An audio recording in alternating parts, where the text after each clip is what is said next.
Well, it's another beautiful morning in southern Minnesota, continuing with this really mild winter we're having, although it has been freezing overnight, so we're not sure about the ground, how diggable it will be. But this is where we're going to be. We're going to walk out to that line of trees there. There was a homestead in 1896. Possible it was there earlier. 1896 is the earliest map we have. So we're going to see how we do, see if we can dig up anything older than us. Old as dirt.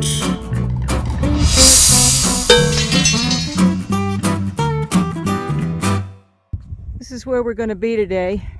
You know, these old maps that we research can be wrong.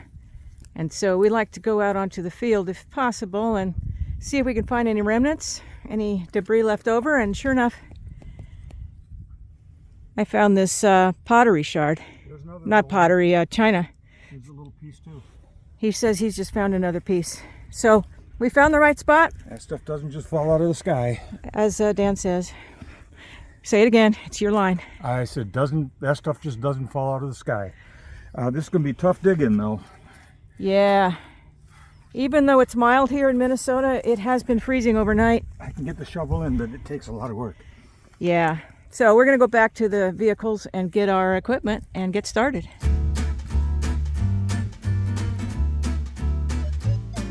Okay, I have what I think is my first non-ferrous tone here. 68, 65. Let's hope it's an artifact.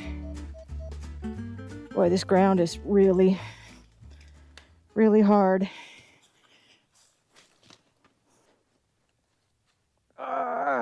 This is what happens when you detect in February in Minnesota.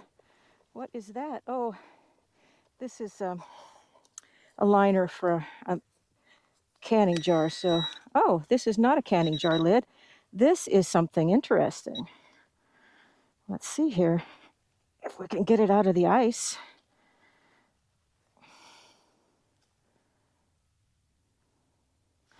I'm going to whack that again with the shovel. Try not to destroy it. I'll show you this later. I want to get back to detecting. Okay.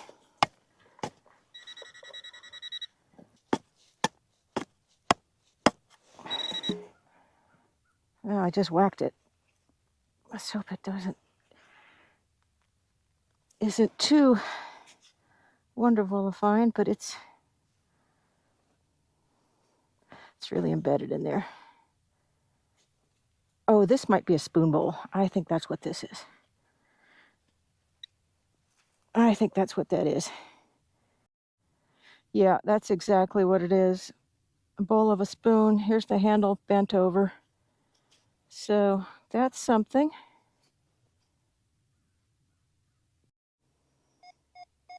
Got a pretty strong 76 right here. Might be in that clump right on top. Oh, this is not so easy to dig. All right, one of these targets is a, wait for it. It looks like it is a military button. Could it be? Wait a minute.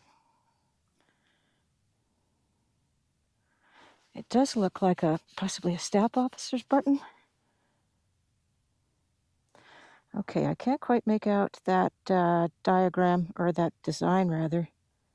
No, I don't think it's military, but it is a very nice Victorian design on this. It's smashed in a little bit, unfortunately. Let's see if we can clean out the middle here.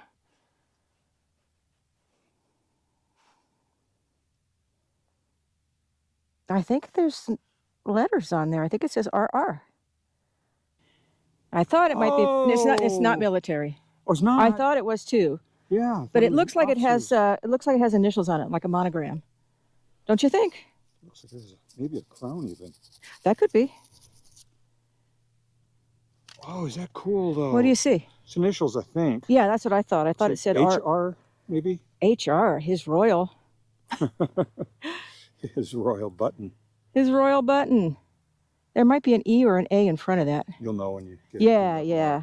we'll be able to take a Cool. closer look. Yeah, I was happy with looks that. like an officer's coat button. That's exactly what I thought it was. So Dan says he's found something interesting. He's coming up to show me. This one's a little more readable. Oh, just like the one I found. This, yeah. And I think that's a G first on the left. So G-E-G-H-R. Yeah, probably. Okay, hold everything. By now, some of you experienced detectorists are screaming into your screens, going, don't those idiots know what that is? Well, you know, if we could have read this button while we were standing there in the field, we would have.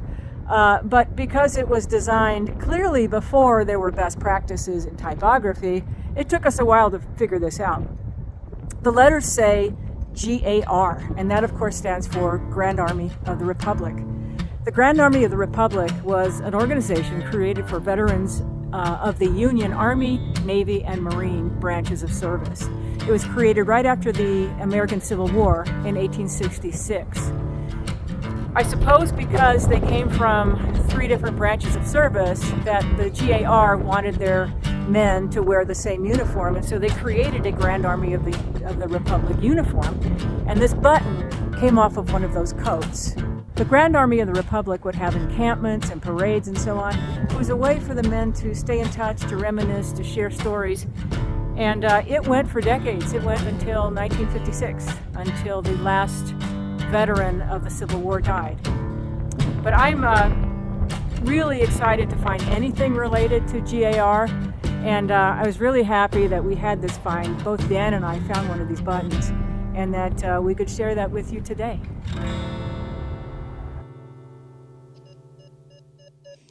I've got kind of a hairy sounding 58. Hope it's not aluminum way up here. We're pretty far from the road, but never know. I'm going to get this out of the ice and get back to you. I should have brought my hand digger. This looks like it might be the handle, maybe of the spoon that I found a little while ago. All right, I'm going to loosen that with a shovel here. Close your eyes.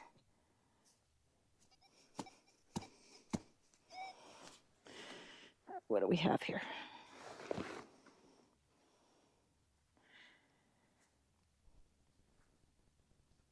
Wow, still so frozen. Why do I live up here?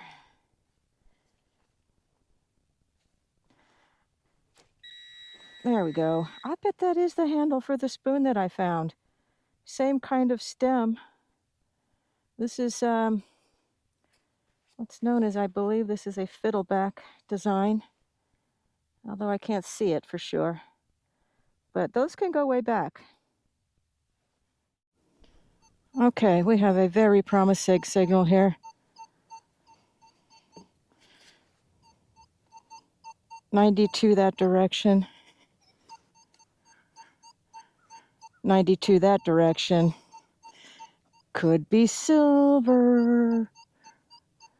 So I'm going to dig this out and see what we have.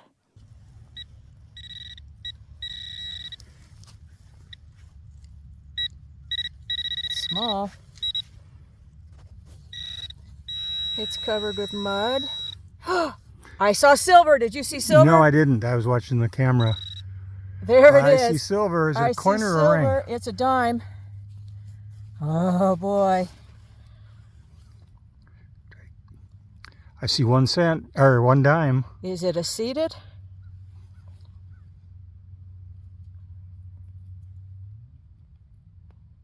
Barber. It's a barber. It's a barber. Sweet. Okay. Can you see the year yet? Let me get my water. Hold on one second.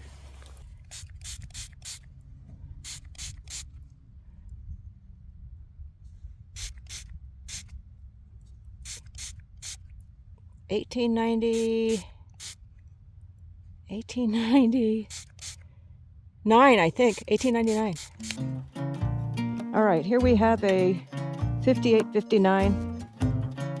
Kind of a mellow sounding tone. So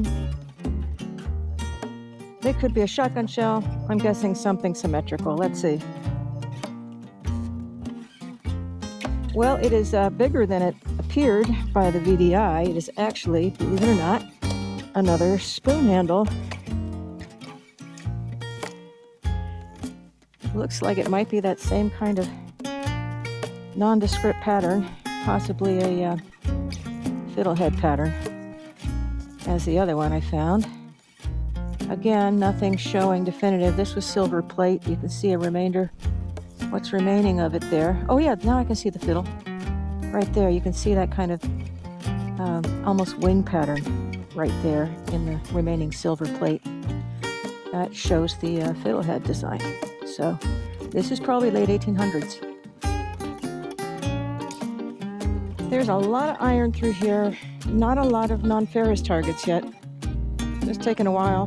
Now this one is an 83, but I suspect that is going to be, yeah, I think that's iron falsing. If I turn, yeah, it's jumping down from 86 to 6. If I turn sideways, it'll disappear. Now I'm not getting that high tone at all. That is classic iron falsing. Now here we have a surface 74. So hopefully this one won't be too tough to get out. Let's see what it is. There it is right here on top. Oh, let's see what it is. It is one of the blasted horse tack rivets that always sound better than they have a right to be. This is a rivet that would have gone in leather to hold two pieces of leather together, probably farming related. So, okay then. This is 79. Kind of loud. And let's see. Ouch.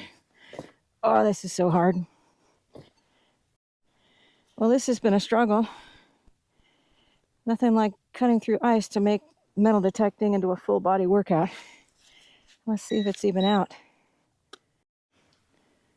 Well, it is out for better or worse because it is really encased in there.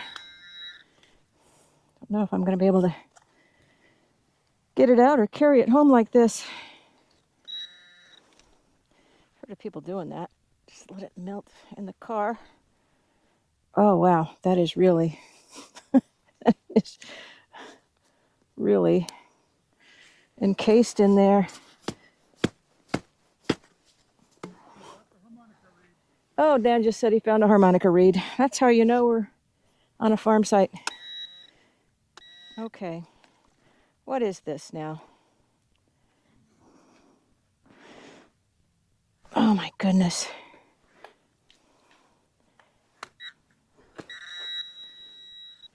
This is going to end up being a bullet or something really stupid. Inverse proportion. The harder you work for it, the dumber it is. It's not in there.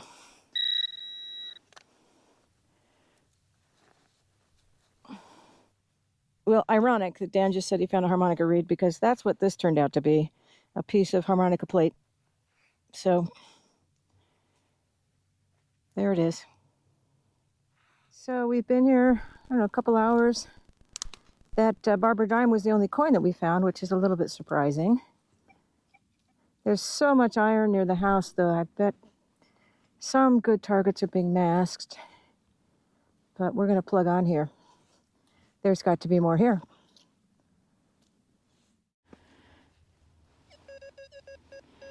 Here's a 55 right on the surface.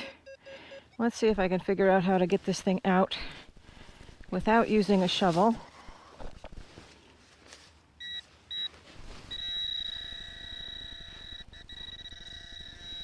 It's right there. I'll bet it's a piece of lead or something. Wouldn't it be nice if it was like a small silver, like a trime? Those we would expect to come in right about there. 50s. Okay. I'm going to have to work a little harder.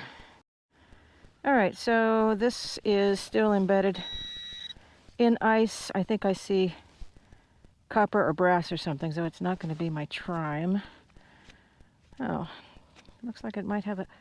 Oh, hey. Is this a suspender clasp? Could it be?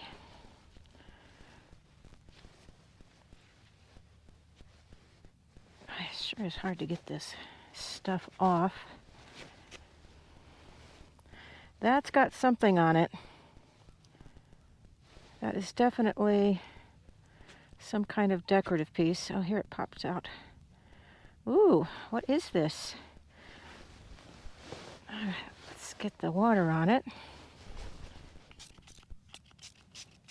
It looks a little small to be a bridal medallion, so I don't think that's what it is.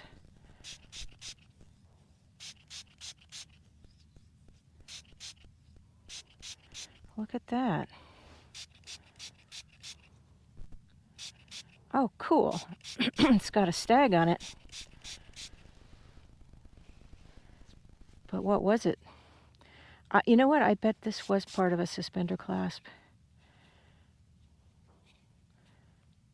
With the functional pieces broken off, I'm guessing. But that is fun. That is definitely fun. Dan's got something to show and tell. Okay, it's not metal, but it's cool. I've Okay. got a whole collection of these. Oh my gosh. Little tiny kids' cup. Oh, that is awesome. So we know that Mr. Norwegian settler. here. I love that. That is amazing, yeah. Wouldn't that be cool if there's a little maker's mark on the bottom? I got 3 or 4 of those already, and I get little tiny doll arms too. Oh, that's great. That's great. Here's an 83. Pretty solid 83, so let's see what this might turn up. I think the ground is getting maybe a little bit softer here late afternoon. Let's see if we can get this out without a lot of hassle. There it is.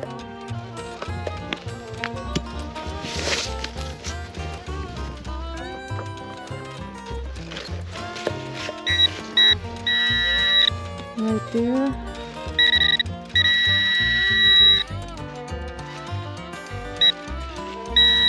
It's easy. Could it at least be good too? Oh, hey. This is a coin. It can come out.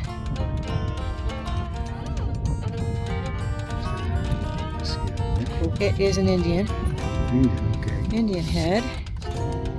Let's see what's Oh, the yeah. date on it. 1883 it looks like. Oh no, it's a 19. Yeah, that's what I thought, 1903. Yeah. We've got another 83 in this vicinity where I found that Indian. This could be another one. Let's take a look here.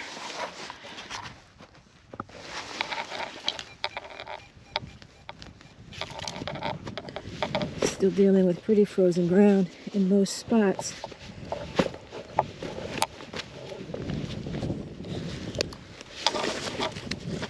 It's got a little easier to break up at least compared to this morning. Oh, yeah, it's another Indian.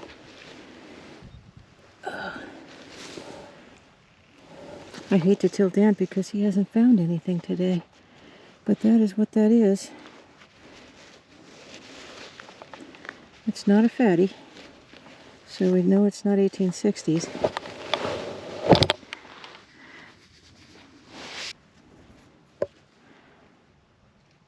$85 or $95. Can't quite make out that last digit.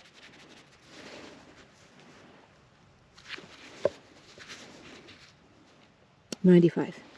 1895, just 1 year off of the map, which was 1896 where we found this place. So that Norwegian immigrant probably dropped this. 7980, a little bit blurry, but and it's in a tough spot. I'm going to turn the camera off till I can get back to it. Alright, I got this out. And what it is a suspender clasp. Now it is bent over. I do not want to try to bend that back until I can warm it up. Looks like it has almost like an iron cross on it. That's pretty cool. That's exactly what that is. Cool. This was a very strong 79, and I can see something copper in there. Right there. But not a coin. Well, it is part of a suspender clasp. Oh, it's a shame. It's not that broken. Oh, this is just like the other one I found with the cross on it. I'll be darned. I'll be darned. I found a match set. Ah. I'm having a pretty lucky day. This is an 80. 80, 81. Not too deep. Oh, looka. It is another, wait a minute. What is this? Is it an Indian? Yes, it's another Indian.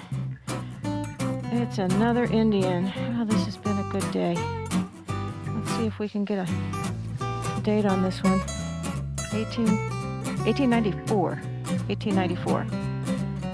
That is 2 years before the map was made in 1896, where we spotted this property. So that is right in line with the period of this house. Well, the sun is going down and I'm running out of non-ferrous targets, and that is the universe's way of saying it is time to go home, and so I will. I had a pretty good day today. I found 3 Indian head pennies, the nice barber dime, that cool button. Also found the 2 matching suspender clasps, so that is very fun when you can find matching ones. So this was just a really great day to be out. It's the first week of February. Phenomenal weather. Just an amazing opportunity here thanks to El Nino. And I'm feeling very blessed to be able to be out here doing what I love to do. So thank you for watching. Don't forget to volunteer, put in some time and get some good karma. And we'll catch you on the next show. Old as